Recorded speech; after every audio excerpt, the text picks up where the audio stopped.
ನಿಖರವಾಗಿ ಹಾಗೂ ನೈಜ ಸುದ್ದಿಗಳಿಗಾಗಿ ವೀಕ್ಷಿಸಿ ಸತ್ಯ ಸುದ್ದಿ.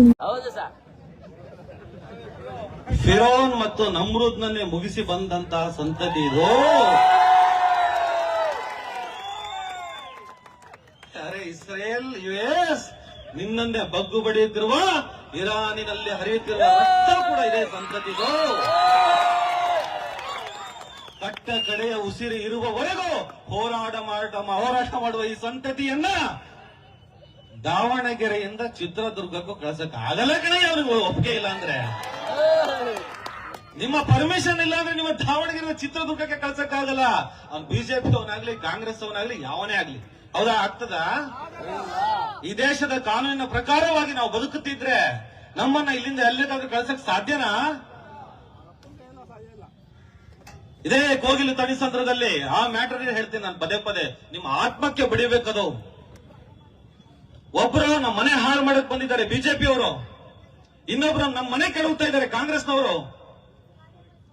ನಾವೇನ್ ಮಾಡ್ಬೇಕೀಗ? ಇಲ್ಲ ಆಯ್ತು ಕಾಂಗ್ರೆಸ್ ಓಟ್ ಹಾಕಕ್ ಮನ್ಸಿಲ್ಲಪ್ಪ, ಏನ್ ಮಾಡ್ಬೇಕು? ಇಲ್ಲಪ್ಪ ನಾವು ಓಟೇ ಹಾಕಲ್ಲ, ನಾವು ನೋಟ ಹಾಕ್ತೀವಿ, ಇನ್ನೇನೋ ಮಾಡ್ತೀವಿ. ಯಾಕೆ ಮಾಡ್ಬೇಕು? ತಣಿಸಂದ್ರದಲ್ಲಿ ಆ ಬಡವರ ಹತ್ರ ಹೋಗ್ಬಿಟ್ಟು ಮೈಕ್ ಇಟ್ಟು ಕೇಳಿದೆ, ಏನ್ರಮ್ಮ ತಿನ್ನಕ್ಕೆ ಏನ್ ಮಾಡ್ತಾ ಇದ್ದೀರಾ ಸರ್? ಮನೆ ಕೆಡುವುದಕ್ಕೆ ಶುರು ಮಾಡಿದ್ರಲ್ಲ, ಅಲ್ಲಿಂದ ಇಲ್ಲಿವರೆಗೂ ನಮಗೆ 3 ಹೊತ್ತು ಆಹಾರವನ್ನ ಅನ್ನವನ್ನ ಸಪ್ಲೈ ಮಾಡ್ತಿರೋದು SDP ಅವರಂತ ಹೇಳಿದ್ರಲ್ಲ, ಆ ಕಾರಣಕ್ಕೆ ನಾನು ಬಂದೆ. ಇದು ನನ್ನ 3ನೇ ಕಾರಣ. ಒಂದು ರಿಜ್ವಾನು ಜಮೀರು, ಇದು 3ನೇ ಕಾರಣ. ಅವರ ಮನೆ ಹಾಳು ಮಾಡ್ತಾರೆ, ಇವ್ರು ಕೆಡುತ್ತಾರೆ, ಇವ್ರು ಅನ್ನ ಹಾಕ್ತಾರೆ. ಯಾರಿಗೆ ಓಟ್ ಹಾಕ್ತೀರಾ? ನಂಬಿಕೆ ಇಡ್ಬೋದು ತಾನೆ? ಯಾಕಂದ್ರೆ ಅಫ್ಸರ್ ಕೊಡ್ಲಿ ಬಿಟ್ಟು ಎಷ್ಟು ಸಾವಿರ ಕೋಟಿ ಆಸ್ತಿ ಇದೆ ನಿಮ್ಮ ಹತ್ರ? ಅಲ್ಲ, ನನಗೆ ಗೊತ್ತಿಲ್ಲ ಹೆಂಗ್ ಕಷ್ಟ ಪಡ್ತಿದ್ದಾರೆ ಗೊತ್ತಾ? ಆ ಫಂಡ್ ಅಂತೆ ಈ ಫಂಡ್ ಅಂತೆ 100-200 ರೂಪಾಯಿ ಫಂಡ್ ಕಲೆಕ್ಷನ್ ಮಾಡ್ತಿದ್ದಾರೆ. 100-200 ರೂಪಾಯಿ ಯಾರಿಗೋಸ್ಕರ ಮಾಡ್ತಿದ್ದಾರೆ? ಎಷ್ಟು ಜನ ಬಲಿಯಾದ್ರು ಗೊತ್ತಾ? ಎಷ್ಟು ತ್ಯಾಗ ಬಲಿದಾನಗಳಿದೆ ಗೊತ್ತಾ ಇಲ್ಲಿ? ಯಾರಿಗೋಸ್ಕರ?